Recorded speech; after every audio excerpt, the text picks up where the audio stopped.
For my investment club, a business has to have appeal. Our investment strategy is based on a self-defined gravy criteria for dividend growth investing, growth, A, bility, V, aluation, and Y, ield. We strive to invest in healthy, fairly valued dividend payers with clear potential for dividend growth. One of the most intriguing things about doing the research on companies for my investment club is their reaction after a presentation. I'm inevitably surprised. When I expect slam dunk interest, sometimes, all they can muster is a yawn. I've purposely introduced what I thought would be off-the-wall ideas and they've jumped on them. To increase my odds of not wasting time, I've learned to listen to the casual conversations. I look for clues in their interests. One of our members is a great-grandmother who is mostly confined to home while caring for an ailing spouse. She doesn't get to do everything she'd like to do. So, to do her small part in making the world a better place for her 7 great-grandchildren, she faithfully recycles. And thus, recycling became the inspiration for some investment research. This one may spark a lively discussion. At least, I hope it does. Start with some trash talk. We are a trash-laden nation. The United States is said to account for 1/3 of the world's waste. Statistics vary. Some say we generate 4.6 pounds per person in trash per day. Others credit us with generating 1 ton of trash per person per year that ends up in landfills. The highest estimate is based on data from the Greenhouse Gas Reporting Program, GHGRP.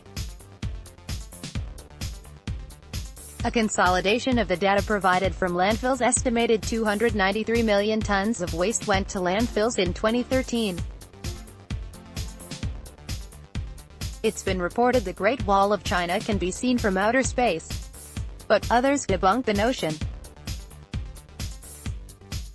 The Clean Air Council does claim the Fresh Kills landfill in Staten Island can be identified from space, which would give it the distinction of being the only man-made structure visible from space.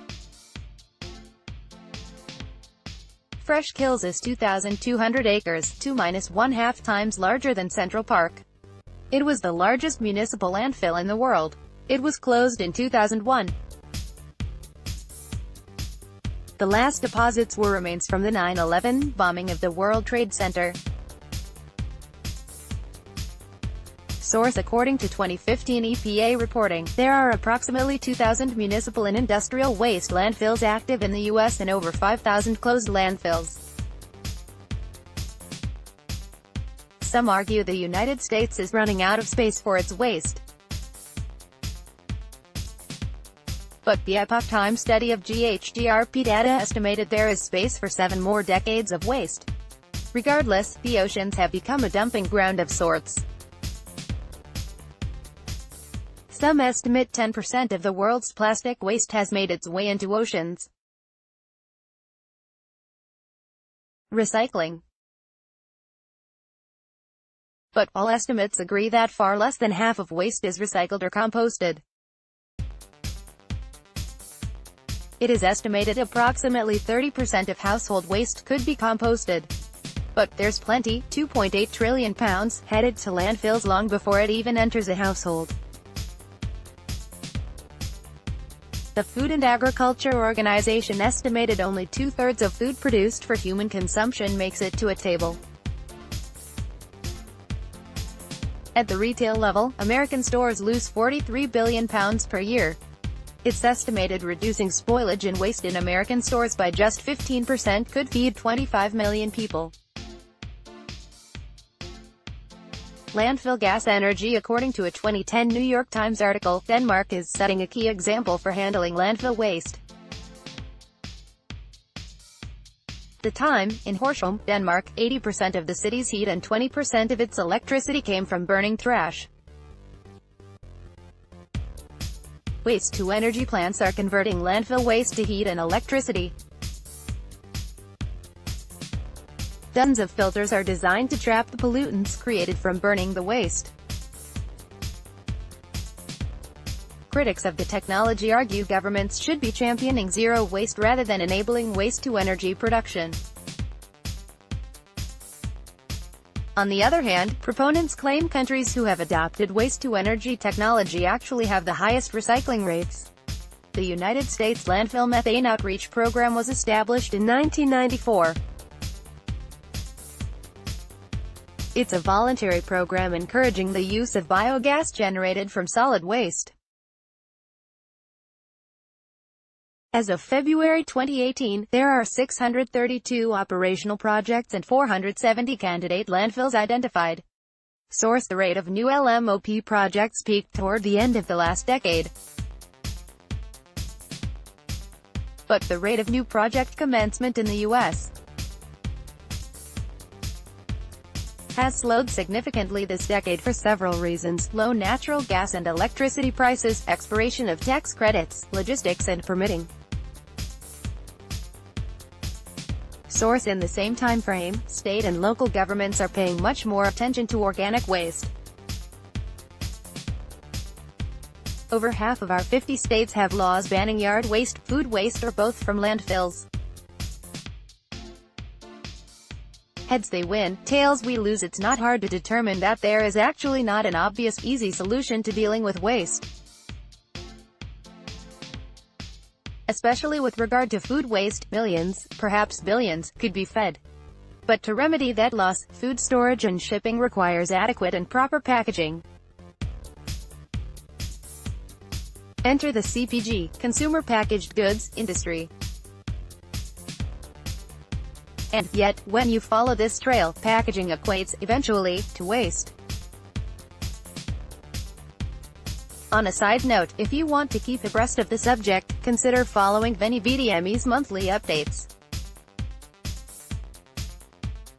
Consumer packaged goods, glass, plastic, metal, composite, paperboard and flexible packaging are all sources of food packaging.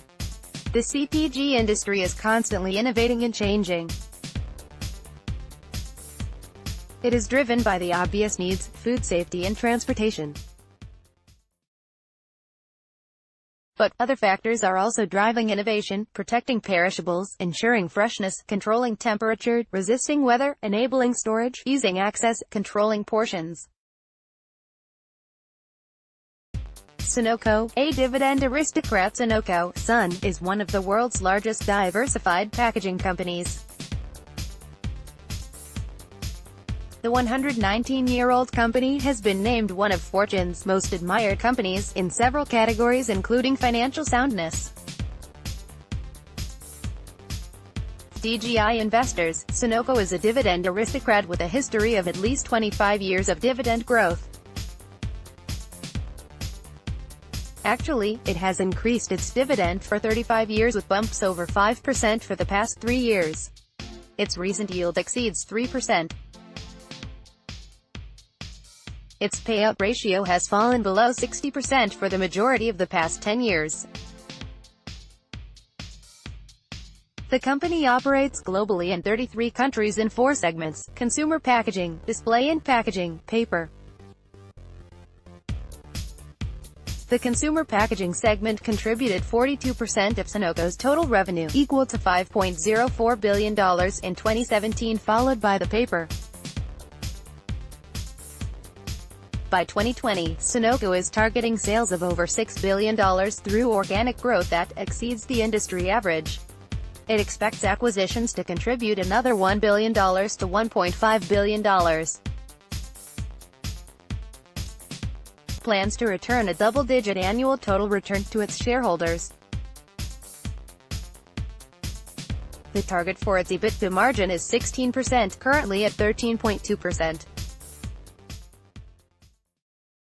Taking a stand in the 2018 first quarter earnings call, Sonoco management presented what many may consider a controversial perspective on recycling, especially those who strive for zero waste. Let me give you a visual. When I think of food waste and the 800 million people out there not waking up every day and not having the amount of caloric intake that they need to sustain life. And we're showing pictures of a bird with a bag on it.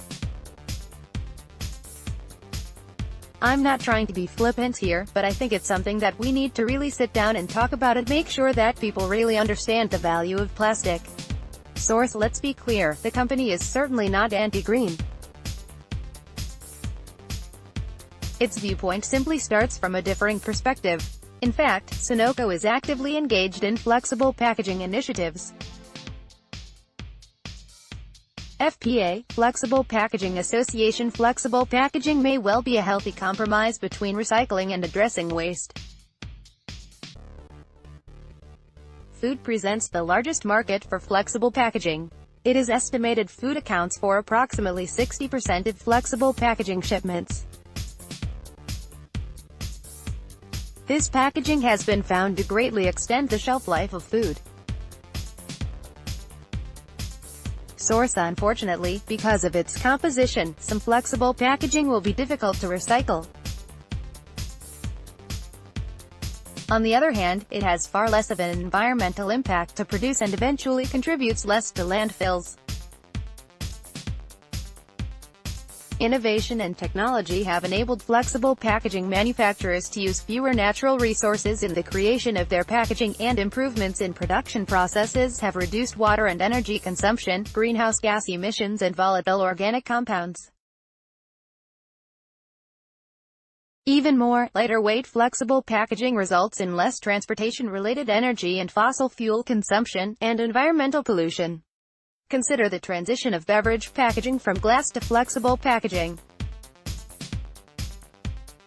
In one case study, producing a flexible beverage pouch used less than one-half the amount of energy used to produce a tin can and less than 15% the amount needed to produce a glass bottle.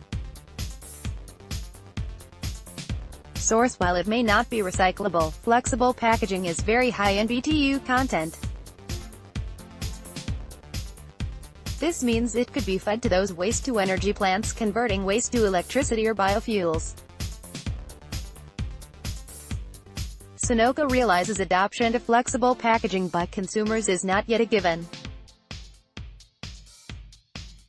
It's going to require some money to get that narrative out there and make sure that we're educating people appropriately and taking away some of just the emotionally charged visuals that we all see. Investment rationale: based on our gravy criteria, Sonoco is healthy. 2018, Sonoco expects its fifth consecutive year of earnings growth and its strongest free cash flow generation since 2013. In December 2017, the company expected EPS growth of 9.7% for 2018. Just 5 months later, earnings per share are now estimated to grow approximately 17% for the full year. In the consumer packaging segment, Sonoco's 2020 vision plan is focused on the perimeter of a supermarket. The perimeter contains the fastest-growing product inventories with a growth at twice the rate of the interior. The perimeter also contains the greatest risk of spoilage and waste. Source: that's not to say the interior of the supermarket will be ignored. Sonoco is investing in packaging options such as see-through composite cans, thermoformed containers, portion sizing, and multi-barrier films. Another focus of the 2020 vision plan is improvement of the EBITDA margin to 16%. The task is meant to be accomplished through growth as well as paying attention to expenses and productivity. Source: furthermore, Sonoco's potential for growth throughout the world is healthy. Brazil, Thailand, South Africa, the Middle East, Europe, Mexico, and Asia are specific targets. Based on our criteria, Sonoco is also fairly valued. With the first quarter results, Sonoco updated its 2018 guidance for EPS to a range of $3.22 to $3.32. The forward P/E ratio now hovers around 16. Adjusting for the 3% dividend yield, the forward PEG ratio is approximately 0.80. Regarding our criteria of clear potential for dividend growth, Sonoco's 35-year track record speaks for itself. In its annual report, Sonoco acknowledges paying a dividend is at the discretion of the board. But it explicitly states the plan is to increase dividends as earnings grow. Analysts are projecting 5-year earnings growth of 6.5% annually. At the end of the 2018 first quarter, Sonoco's net debt to total capital ratio was 39.2%. Thus, its dividend should not be threatened by an inability to cover debt obligations. In addition to shareholder return as dividend payments, Sonoco has an active share repurchase program. At year-end 2017, the current authorization still allows for 2.97 million shares to be repurchased. Summary: I'm always hard-pressed to predict the reaction of my investment club. But Sonoco certainly meets our gravy criteria. All that remains is whether its business model holds appeal. I suspect this presentation may draw some of those emotionally charged reactions. Disclosure: we have no positions in any stocks mentioned, but may initiate a long position in Sun over the next 72 hours. I wrote this article myself, and it expresses my own opinions. I am not receiving compensation for it, other than from seeking alpha. I have no business relationship with any company whose stock is mentioned in this article. Additional disclosure: I intend to present Sun at my investment club's May meeting.